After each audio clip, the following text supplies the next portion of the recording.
오늘은 어버이 주일입니다. 하나님 앞에서 제가 한번 설교를 준비하면서 제 인생을 되돌아보았습니다. 엎드려 기도하면서 이런 질문을 드렸어요.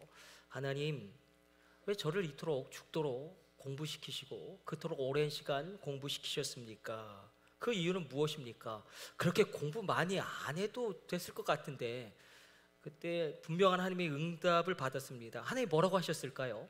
하나님 이렇게 말씀하셨어요. 아들아, 이 설교 한 편을 위해서다. 그래서 다시 한번 함께 엎드려 물어보았습니다. 하나님, 우리 참사랑재단에 지금 고난이 너무 많습니다. 우리가 큰 환난을 당하고 큰 어려움을 겪고 있는 많은 성도님들이 있습니다. 그때 하나님은 아무 말씀도 안 하시더라고요. 고난의 이유에 대해서, 고난의 원인에 대해서. 다만 이렇게 저의 마음 가운데 오늘 본문의 말씀으로 위로해 주셨습니다. 풀려지는 역사가 있을 것이다. 열려지는 열림이 있을 것이다. 한번 복음으로 내 인생을 말씀 앞에서 풀어내는 것입니다.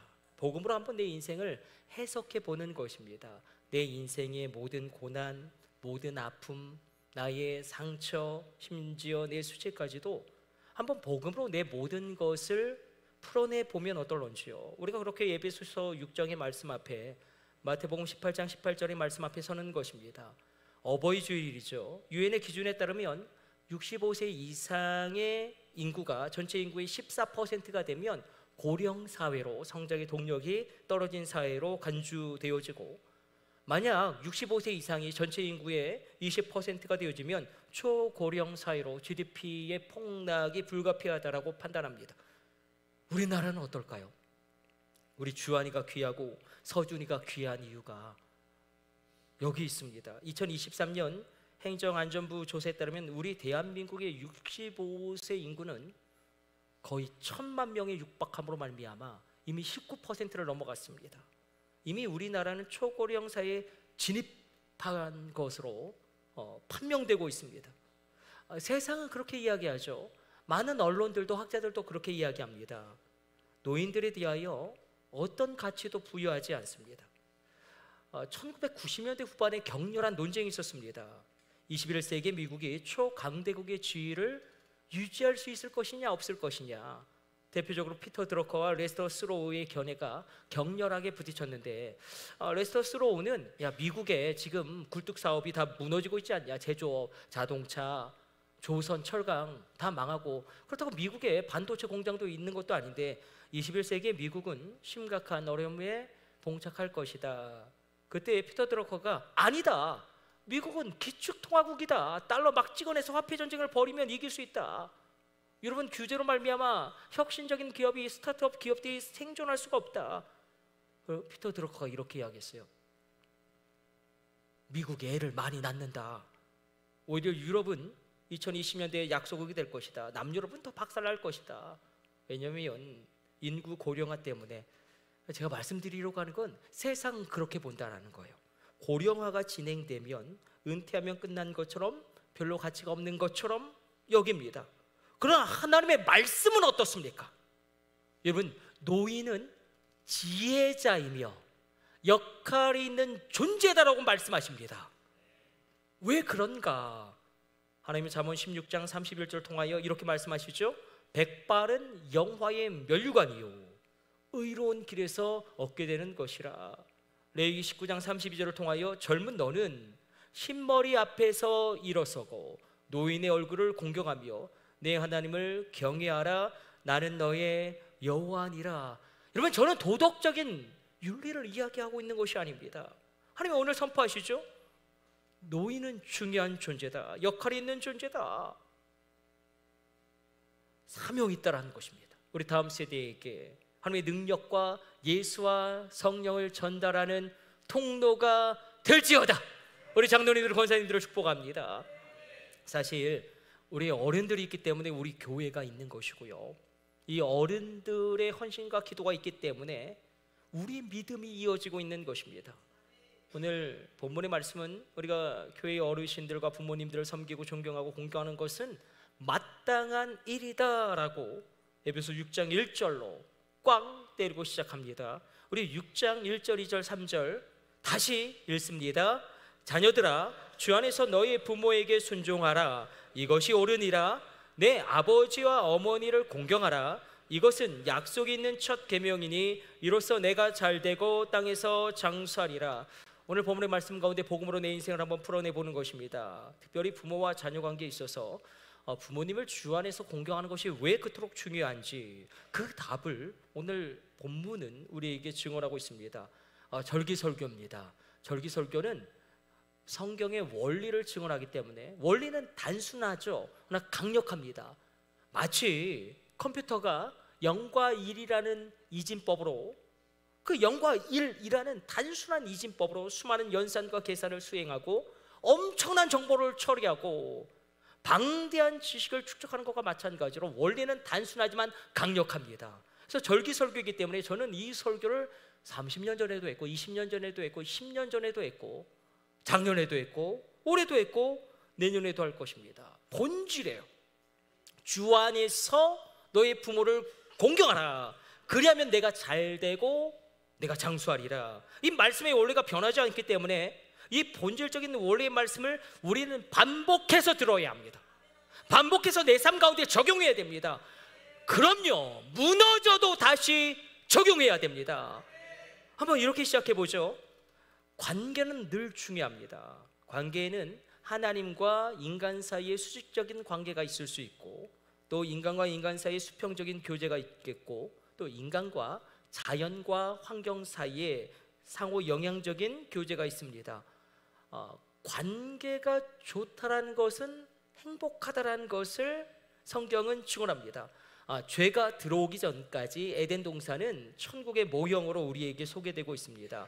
에덴 동산에서는 관계가 좋았습니다. 하나님과 아담과 하와의 수직적인 관계가 좋았고 아름다운 교제가 있었으며 아담과 하와 사이에 인간과 인간 사이에 수평적인 관계와 교제가 아름다웠고 뿐만 아니라 아담과 하와 땅과의 관계가 좋아서 땅이 열매를 맺히고 윤택하고 기름졌습니다.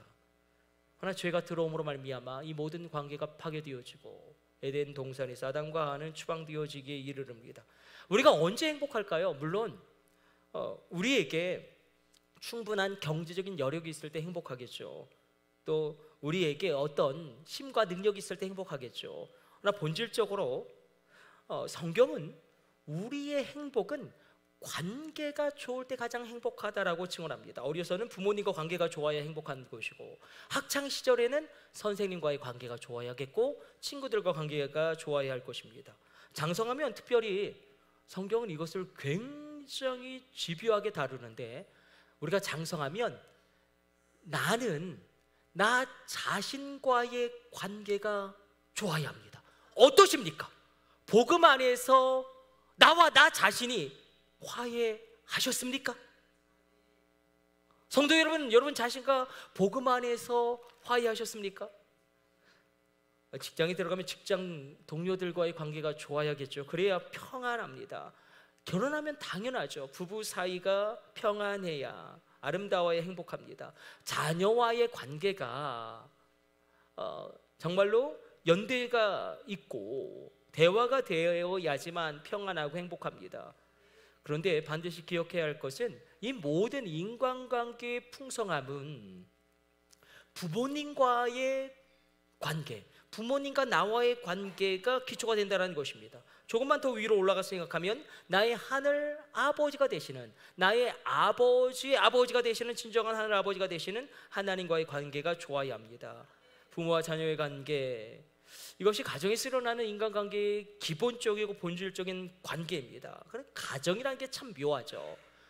남자와 여자가, 우리 정열이와 소리가 막 격렬하게 사랑해서 불같은 사랑으로 시작하였지만, 남녀 간의 불같은 사랑으로 시작하였지만, 그러나 많은 가정들이 깨어지고 상처받는 일이 너무나 쉽게 일어나고 있습니다. 많은 분들이 가정 안에서 상처를 받고요. 특별히 어떨까요? 우리 한국 사람들은 누구에게 가장 많은 상처를 받을까요?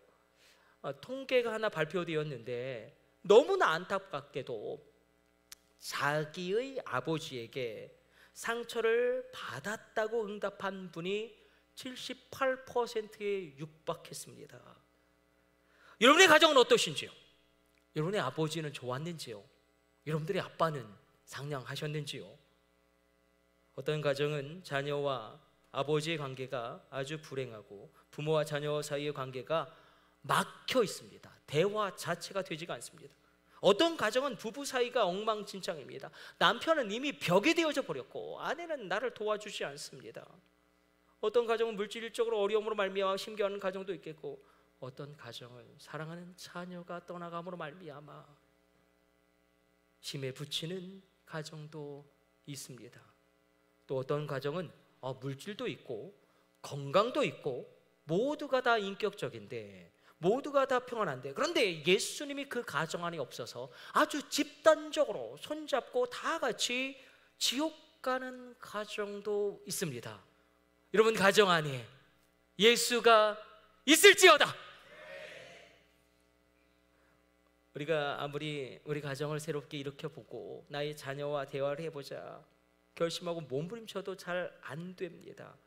아니, 가정이 완전히 박살나 버린 상처투성이일 때도 있습니다. 그때 도대체 어떻게 가정을 일으키고 가정을 살려낼 것인가? 오늘 하나님 이렇게 말씀하시죠. 주 안에서 너희 부모에게 순종하라. 성경은 자녀들이 주 안에서 부모에게 순종하는 것이 옳다라고 표현하고 있는데, 옳다라는 게 헬라어 원어로는 디카이온이에요. 이게 놀라운 단어죠. 우리가 믿음으로 말미암아 하나님 앞에 의로움을 얻는다 할 때 그 단어와 동일합니다. 더군다나 이 디카이온은 주 안에서 부모에게 순종하는 것이 옳다라고 할 때 이 옳다는 어떤 의미가 있냐면 하나님의 법에 순종한다라는 의미가 있습니다. 하나님은 질서의 하나님이시기 때문에 하나님이 정해놓은 창조의 법칙이 있습니다. 가령 우리가 막 폭식을 하면 건강을 해치게 되겠죠. 밤에 잠을 안 자면, 그리고 낮에 잠을 자면 하나님이 정해놓은 법칙과 다르기 때문에 몸은 쇠약해질 것입니다. 물고기는 물에서 살아야 되는데 물고기가 하늘을 난다고 땅 위로 올라오면 죽을 수밖에 없을 것입니다.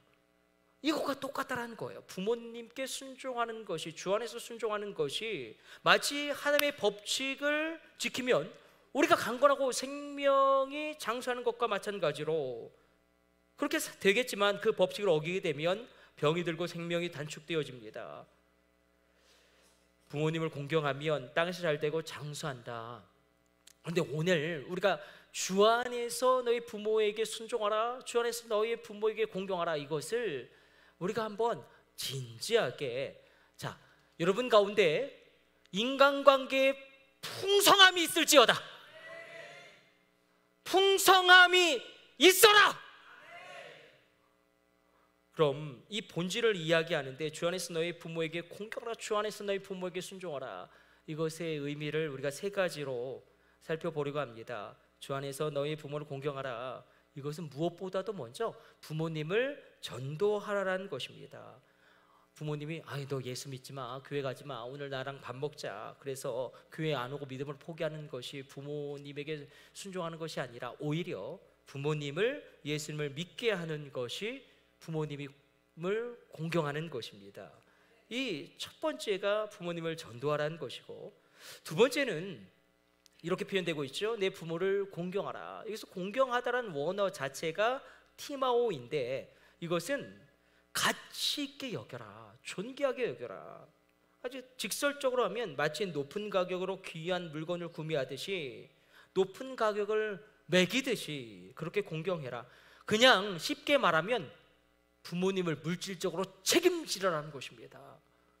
여러분의 자녀들이 하늘의 보고가 열림으로 말미암아, 하나님의 은혜로 말미암아 여러분을 책임질지어다. 우리 자녀들은 다 어디가 있는 거지? 물질적으로 부모님을 책임지라는 거예요.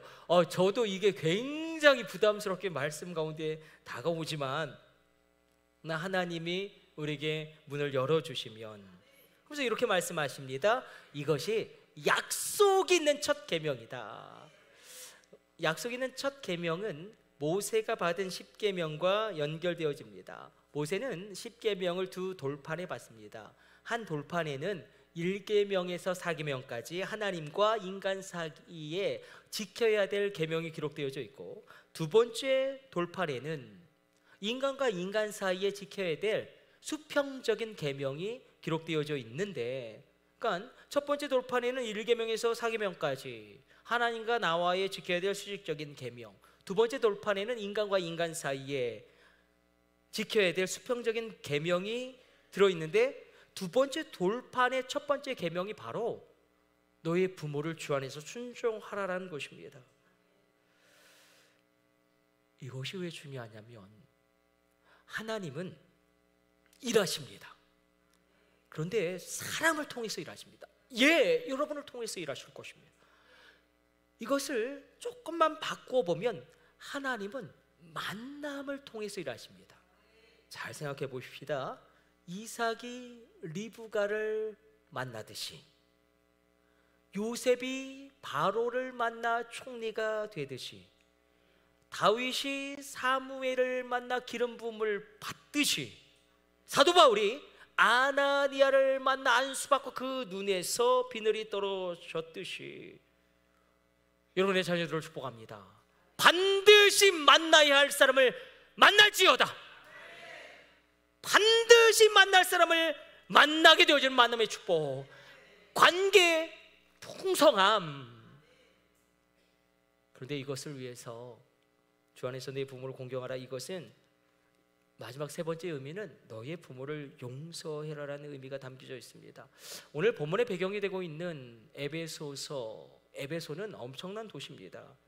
에베소는 제국의 세 번째 수도로, 특별히 은퇴한, 그러니까 전역한 장군들이 많이 살고 있는 곳이었고, 그러니까 로마 시민권에 미치지 못하지만 동맹 시민권, 그러니까 세금을 안 내요.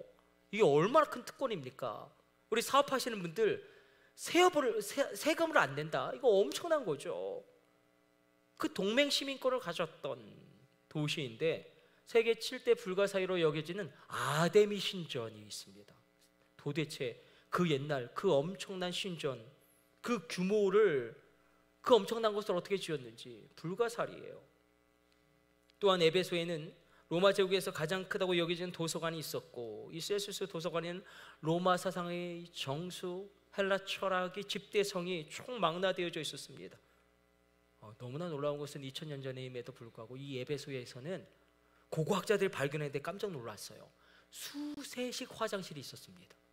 그 에베소라는 도시는 항구 도시인데 대단한 도시죠.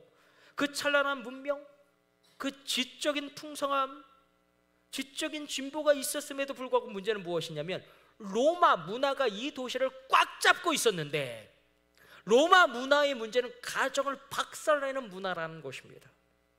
얼마나 이혼을 많이 했던지, 이혼을 8번 한 여자를 주비날이라고 불러서 호칭했고, 이혼을 10번 한 여자를 마샬이라고 불렀으며, 남자들은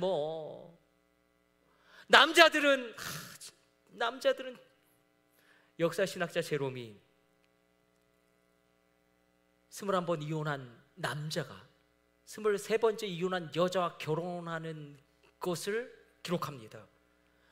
더 심각한 건 동성애죠. 동성애가 얼마나 편만하게 퍼져 있는지 신학학자 바클레이가 조사를 했는데, 로마 초대 황제부터 15대 황제까지 쫙 일렬로 세워놓고 그 중에 14명이 동성애자예요. 아주 병적인 동성애자, 병으로 죽은 황제도 많고요.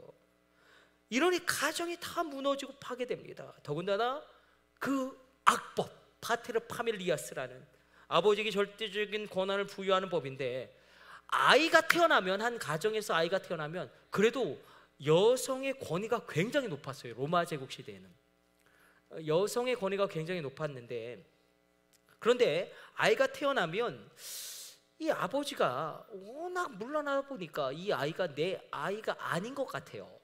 그럼 등을 돌립니다. 아니면 손을 이렇게 하든지, 아니면 장애를 가지고 태어났어요. 그러면 등을 돌리든지, 로마 사람들이 잘하는 거 있죠. 이렇게 하면 산파가 아이를 뒤집어 놓아서 죽입니다. 아니면 길거리에 버리든지, 아니면 여자아이들은 사창가에 팔든지. 그렇게 수많은 아이들이 가정에서 아무렇지도 않게 버림을 받았습니다. 이런 상황에서, 그러니까 이 말씀의 뉘앙스를 잘 잡아보세요. 그럼에도 불구하고요. 그럼에도 불구하고 사도 바울이 이게 얼마나 화가 났는지 하나님의 말씀 로마서를 기록하면서 이 무자비한 로마의 아버지들은 하나님 앞에서 사형을 받아 마땅하다라고 이야기할 정도로. 그런데 그럼에도 불구하고 자녀들아 너희 부모를 공경해라. 그리고 이것이 담겨져 있어요. 이것이 숨겨져 있어요. 그래야 너도 산다. 하나님 왜 이렇게 말씀하시는가? 우리가 우리 부모님을 용서할 때에 우리가 이전에 누리지 못하는 인간관계의 풍성함이 우리 가운데 오게 됩니다. 그래서 우리가 혹시라도 내가 어떤 일이 잘 풀리지 않는다든지 관계에 지속적인 문제가 있던 그런 분이 있다면 나의 아버지나 어머니와의 관계가 무언가 어긋난 것이 없는가? 왜냐하면 부모님과 나와의 관계는 모든 인간관계의 기초입니다. 만약에 기초가 부실하면 어떤 건물을 쌓아도 그 건물은 부실 건물이고 무너지고 말 것입니다. 그러므로 이 세상에 완벽한 부모님은 없습니다. 그래서 용서하는 거예요. 우리 부모님을 용서하는 것입니다. 부모님이 가난했던 것을 용서하십시오. 부모님이 나보다 다른 형제나 자매를 더 편했던 것 용서해 버리는 거예요. 부모님이 함부로 말한 것도 용서해 버리는 것입니다. 부모님이 무기력했던 것도 용서해 버리는 것입니다. 그렇게 어머니를 용서함으로 나를 풀어 자유하게 하는 것입니다. 아버지를 그렇게 용서함으로 말미암아 나를 풀어 자유하게 하는 것입니다. 오늘 설교 말씀 들으면서 속에서 부글부글 끓는 분들도 있죠. 아니 우리 자식 새끼가 얼마나 못된 놈인지 목사님 모르시죠? 그 인간이, 우리 아버지 그 인간이 얼마나 형편없었는지 목사님 상상도 못하실 것입니다. 근데 제가 군대 얘기 안 하려고 하는데 짧게 할게요. 군대에서 군목으로 있었고 제가 하는 게 상담인데 늘 문제가 있는 아이들, 우울증이 심하고 낮은 자존감을 가지고 있고 막 자살을 시도하는 아이들과 상담하면서 얻어낸 결론이 하나 있어요. 이런 형제들 특별히 아버지와의 관계가 굉장히 안 좋습니다. 아버지와의 관계가 끊어지거나 잘못되어지니 낮은 자존감을 가지게 되어지고 아버지와의 왜곡된 관계가 위에 있는 권위와 갈등을 일으키게 합니다. 우리는 늘 위에 윗사람이 있죠. 이제 없으십니까? 여러분들 어떠십니까? 네. 저는 감독님이 있고 늘 위에 있는 사람이 있습니다. 성경은 그냥 그 사람의 인격을 보지 말고 지위를 보고 인정하라고 이야기하죠. 그런데 그 권위와 늘 갈등을 일으켜요. 아버지와의 관계가 왜곡되어져 있으니 그래서 푸는 거예요. 나를 위해 푸는 것입니다. 만약에 부모님과 풀지 않으면 분노의 고리, 분노의 악습, 그것이 반복되어져서 상처의 고리가 나의 자녀에게도 혈기가 되어 영향을 미치게 됩니다. 중요한 것은 무엇이냐면 과거는 중요하지 않습니다. 과거에 부모님이 나에게 어떻게 했는지 그건 중요하지 않아요. 지금 현지에서 내 미래를 내가 소망으로 선택하는 것입니다. 내 미래를 과거에 빗대어서 분노로 선택하는 것이 아니라 막 부모님 막 나 두들겨 팼어요. 그럼 막 죽을 때까지 분노할 거예요? 그럴 수 없지 않습니까? 과거에 부모님이 나에게 어떻게 했는지 중요하지 않아요. 내 미래는 내가 선택하는 것이고 여러분의 미래를 비전과 소망과 평안으로 선택하시기를 주님의 이름으로 축복합니다. 아버지를 풀어놓음으로 말미암아 그냥 이렇게 이야기하는 거죠. 그래도 우리 아버지 뭐 그렇진 않았지만 좋은 분이셨다. 그냥 말로라도 이렇게 해서 풀어놓는 겁니다. 어머니 나 미워했어요. 어머니가 계모예요. 그래서 어머니를 풀어 나를 자유롭게 하는 것입니다. 그래도 우리 어머니가 나를 사랑하셨다. 땅에서 풀면 하늘에서도 풀립니다. 우리가 읽었던 마태복음 18장 18절을 신학적인 용어로 천국 열쇠라고 이야기합니다. 베드로에게만 천국 열쇠를 주신 게 아니에요. 우리에게도 천국 열쇠를 주셨습니다. 그래서 은혜의 선순환이 이루어지고 분노의 악순환이 아니라, 잘 생각해 보세요. 아브라함과 이삭과 야곱과 요셉 족장들의 역사를 창세기가 기록하고 있는데 이게 얼마나 귀합니까? 아브라함의 복이 이삭의 복이 되어지고, 이삭의 복이 야곱의 복이 되어지고, 야곱의 복이 요셉에게 축복의 흐름으로 연결되어지는 것입니다. 민복식 권사님의 복이 병용이의 복이 되어지고, 병용이의 복이 병용이 아들의 복이 되어지고, 병용이 아들의 복이 병용이 아들의 복이 되어지는 은혜의 선순환이, 만일 이삭이요, 아버지가 날 죽이려 했어, 아버지가 어떻게 그럴 수 있어? 막 분노 가운데 있었다면 축복의 흐름은 끊어집니다. 만약 야곱이, 우리 아버지 이삭은 형 에서만 좋아하고 난 늘 찬밥 신세, 우리 형은 호텔에서 결혼식 시켜주고, 아니 나는 마을에 관해서 막 그 분노의 앙금을 가지고 있었다면, 만일 요셉이, 우리 아버지 야곱이 어떻게 그렇게 무기력할 수가 있어? 어떻게 그렇게, 내가 이렇게 팔려가는 것도 모르고 어떻게 그 배다른 형들의 말만 덜컥 믿고 나를 찾지도 않아? 아니 세상에나 어머니 라헬을 어떻게 길바닥에 장사 지낼 수 있어? 그렇게 아버지에 대한 분노, 섭섭함, 원망을 품고 있었다면 역사는 다 끊겨버립니다. 이삭도 야곱도 요셉도 그냥 아버지를 용서하고 어머니를 풀어놓는 것입니다. 아버지를 용서함으로 나를 풀어놓는 것이고, 어머니를 용서함으로 나를 풀어놓는 것입니다. 분명한 사실은 아무리 우리 가정이 깨졌다고 할지라도, 아무리 상처받았다고 할지라도, 아무리 박살났다고 할지라도 우리의 가정을 유일하게 일으키고 회복시키고 살릴 수 있는 분이 딱 한 분 계십니다. 우리 바로 예수 그리스도.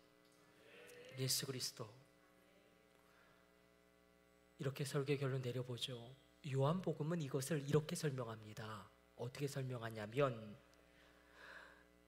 예수의 이름을 믿는 자들에게는 하나님의 자녀가 되는 권세를 주셨으니, 하나님이 이런 분이야 우리가 지성적으로 안 것을 이야기할 수 있겠죠. 그러나 하나님을 내가 경험한 것, 내가 체험한 것을 이야기할 수 있겠죠. 예를 들어서 우리가 호랑이에 대해서 백과사전적인 지식이 있을 수 있습니다. 호랑이는 고양이과에 속하며 근연속이고 검은 가로줄무늬가 특징적인데 생부터 성장 후에도 남아있고, 몸통은 길고 발은 비교적 짧고 코와 입끝의 폭은 좁다. 그러나 호랑이를 체험할 수도 있지 않습니까? 그날 밤 인왕산을 넘어가는데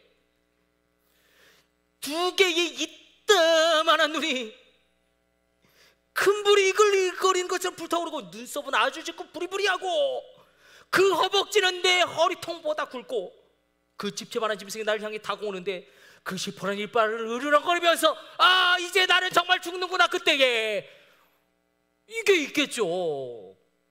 몸이 경직되고 오금이 저리고. 여러분, 하나님을 경험하고 체험해서 알지어다. 여러분, 주 1세기 말 복음은 이미 지중해 전역에 퍼져 있었습니다. 그래도 박해는 계속되었고 순교자들은 끊임없이 이어졌기 때문에 이러다가는, 이대로는 한 세대가 지나기 전에 로마 제국의 박해로 교회가 사라지는 것은 아닌가 근심이 될 수밖에 없는 상황이었습니다. 그때 믿음의 사람들은 혼란 가운데 예수의 이름을 믿고자, 오늘의 현존 속에서 예수님의 체험이 있기 때문에 믿음을 지키고자 자신의 생을 던집니다. 그러나 여전히 박해 가운데 있습니다. 그런 그들에게, 그런 성도들에게 하나님이 말씀하십니다. 뭐라고요? 하나님의 자녀가 되는 권세를 주셨으니. 하나님의 자녀가 된다는 것을 어떻게 받아들이십니까? 그냥 우리 아무런 감동이 없죠. 저도 감동이 별로 없어요. 너무 많이 들어서. 하나님의 자녀 밋밋하게 받아들여지죠. 너무 쉬운 관용어처럼 당신은 하나님의 아들입니다, 당신은 하나님의 딸입니다, 우리 너무 쉽게 이야기합니다. 그러나 하나님의 자녀라는 칭호와 호칭의 개념은 우리에게 너무너무 친숙하지만 설렁설렁 받아들일 수밖에 없지만, 그러나 1세기 말 로마 제국의 치하에서는요, 오직 이 칭호와 개념, 하나님의 아들이라는 이 칭호와 개념은 단 한 사람에게만 허락되었습니다. 여러분, 예수님의 십자가 처형은 로마 제국에 의해서 반역죄로 이루어졌다는 것을 우리는 익히 알고 있습니다.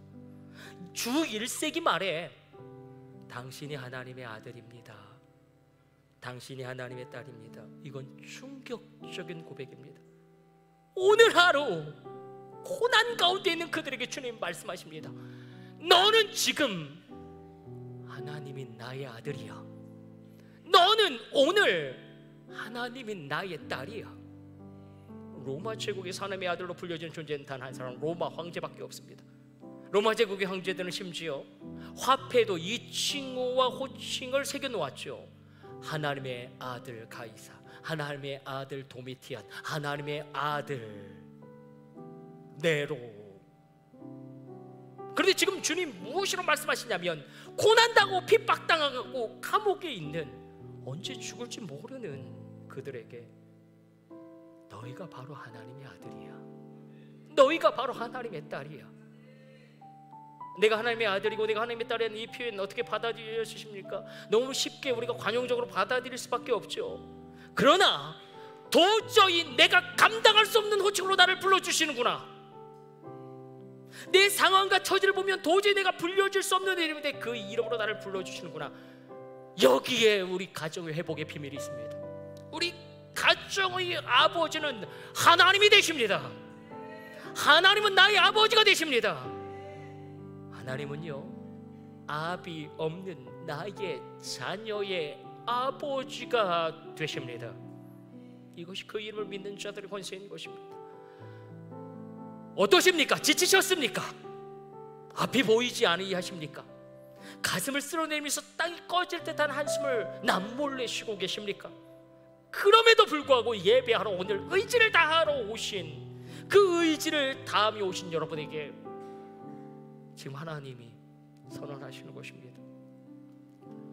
바로 내가 하나님의 딸이고 아들이야. 우리가 자녀들의 힘듦을 볼 때 알지요. 얼마나 힘들고 얼마나 어려운지 말하지 않아도. 그때 부모님이 자녀에게 다가가서 무엇이라고 이야기합니까? 다 필요 없어요.